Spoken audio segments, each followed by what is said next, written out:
Okay, this is our first video lesson on parametric equations. So the first thing that we want to look at is an introduction to what a parametric equation is.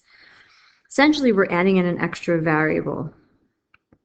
So we're going to have x is equal to a function defined at t, and y is equal to a different function defined at t.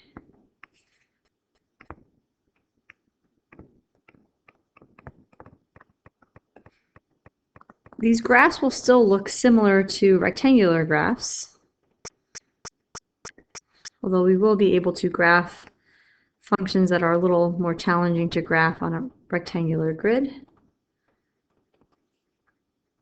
Our xy points are going to be what we get when we plug in our t values into those two different functions.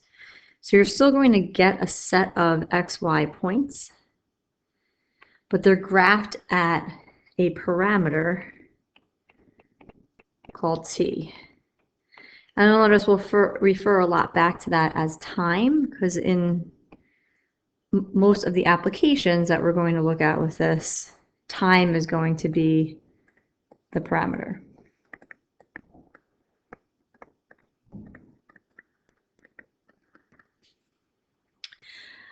So let's take a look at two examples to start with and how we're going to approach these types of equations. We'll also look at how to set up our calculator to graph the parametrics. We'll have x is equal to 3t squared and y is equal to 2t. We're also going to give a restriction on the parameter that is going to go from -2 to 2. So we're going to look at all components of this. We'll look at the graph, and then we'll also convert this equation to rectangular form. We're going to take a look at graphing with a table. So I'm going to do the table by hand first, and then we can look at how the calculator will also give us the same result. Now that we have 3 variables, we'll make 3 columns. And since we know we're going from -2 to 2, that makes it easy. We can just plug in the integers from -2 to 2. So if we plug -2 into the first equation of 3t squared, we get 12. If we plug -2 into the second equation, we get -4. And we'll do that for each of our t values. So we'll get 3, -2. 0 is easy. It comes out to 0, 0, 3, 2, and then 12, 4. And then we'll take a look at plotting these points. So if you wanted to put this on graph paper, you could. I'm just going to sketch this out so that we can see what's happening.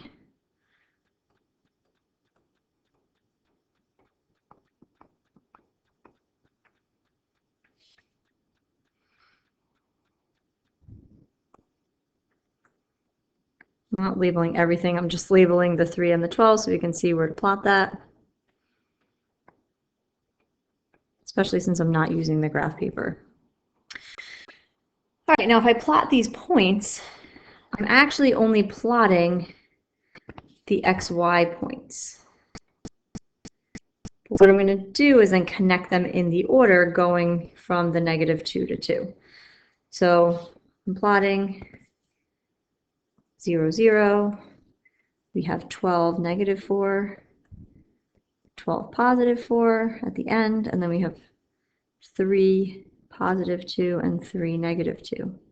So you'll notice you get horizontal or sideways parabola out of this.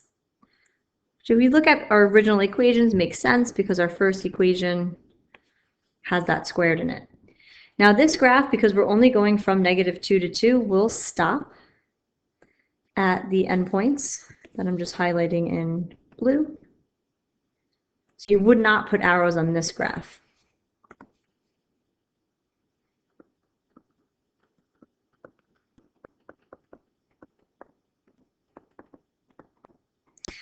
The arrows I am going to put are the arrows that are coming from the direction this graph is going.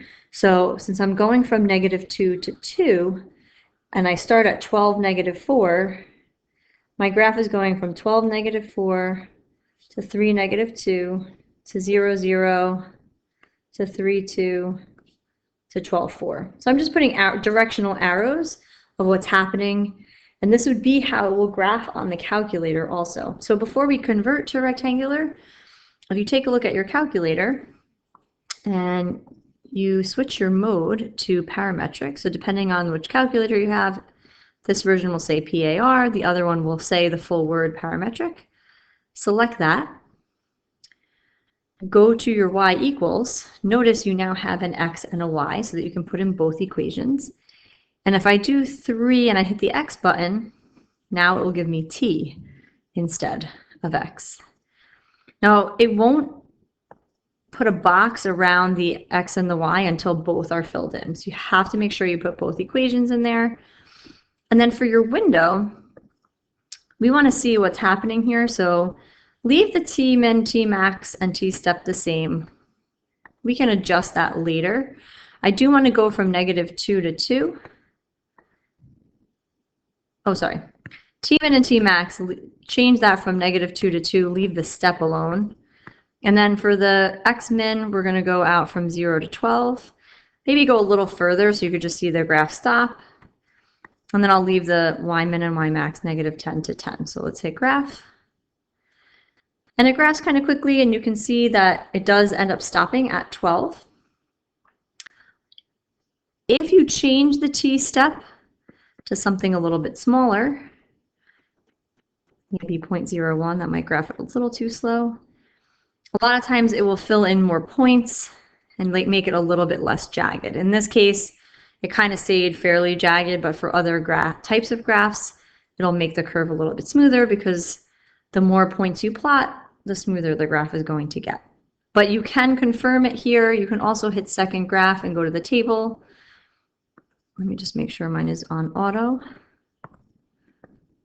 That you shouldn't have to do. And then you can also see your points from here, your XY points. So we went from -2 to 2. So you can also grab those from the table if you have your calculator accessible. So now that we know what the graph looks like, how to use our calculator to help with that, let's convert this to rectangular format.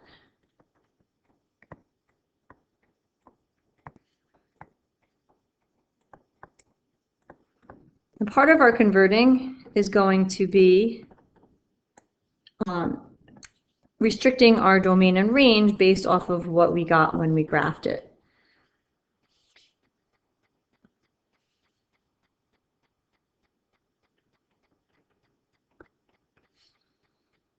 So first thing you want to do is pick one of your equations, solve for t. I usually would go with the one that's a little bit easier. So if we solve this for t, we get y over 2 is equal to t. And then we can do a substitution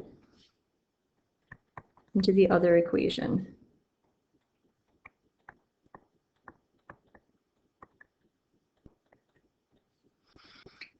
I'm going to write solve for t or something they have in common, because on some later examples, we might not fully solve for t. Because there might be something they both have in common that's easier to solve for. Right, when we substitute, we now get an equation in terms of x and y. So we get x is equal to 3/4 y squared. And just like we did in other units, we want to leave our equations in standard format. Since this is a horizontal parabola, we can leave it as an x equals equation. And then we just want to identify the domain and range for this graph. And since we already have it graphed, it's easy to do. Our domain is going from 0 to 12. Remember, you can write your domain in inequality format or with interval notation with brackets. And then the range is going from -4 to 4, inclusive, so also brackets for that.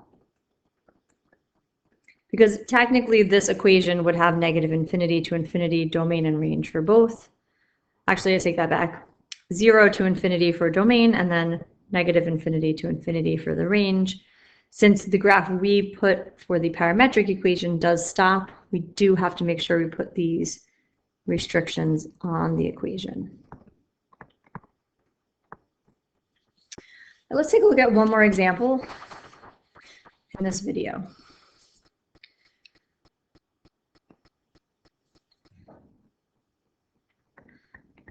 We'll do the same couple things. We'll graph it and then convert it with the domain and range.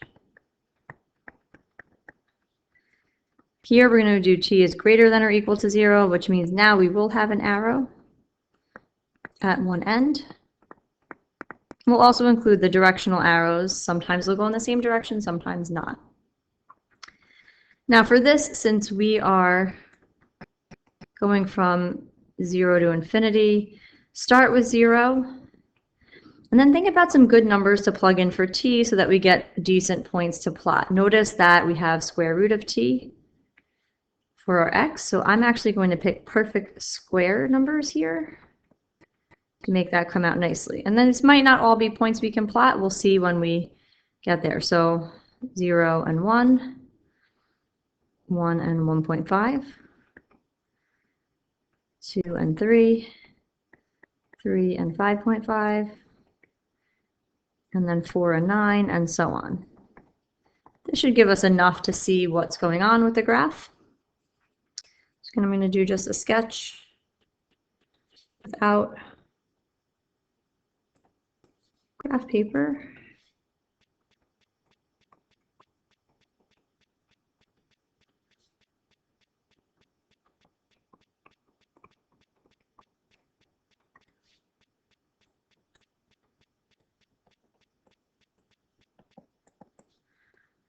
All right, and then we're starting at 0, 1, 1 and 1.5, 3, sorry, 2 and 3, 3 and 5.5, which is kind of an estimate, and then 4 and 9. So you can kind of see this graph is curving up, and we'll put the arrow at the end, and then if you think about it for the other arrows, they're all going that same direction because we're plotting them in that order. And then we can also take a look at this on the calculator. There is an arrow, so if we put a t max, we want to keep going when you're graphing it. It's always nice to have the ability to confirm this with your calculator.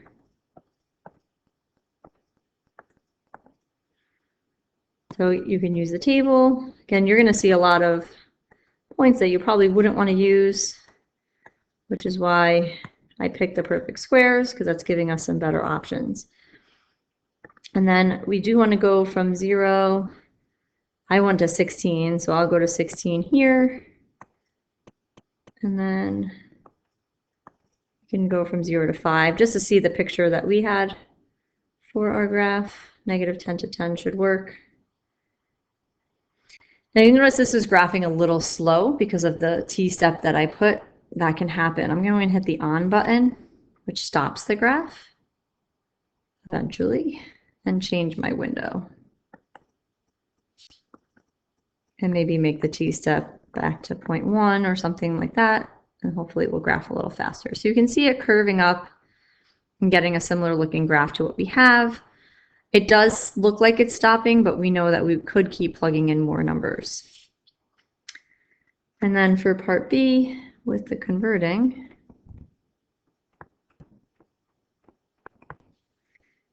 I always pick the equation that has less steps to solve for t. So if I pick x is equal to square root of t and solve for that,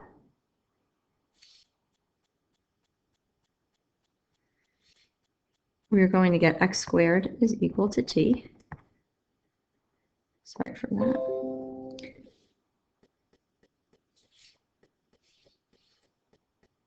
And then we're going to plug that back in.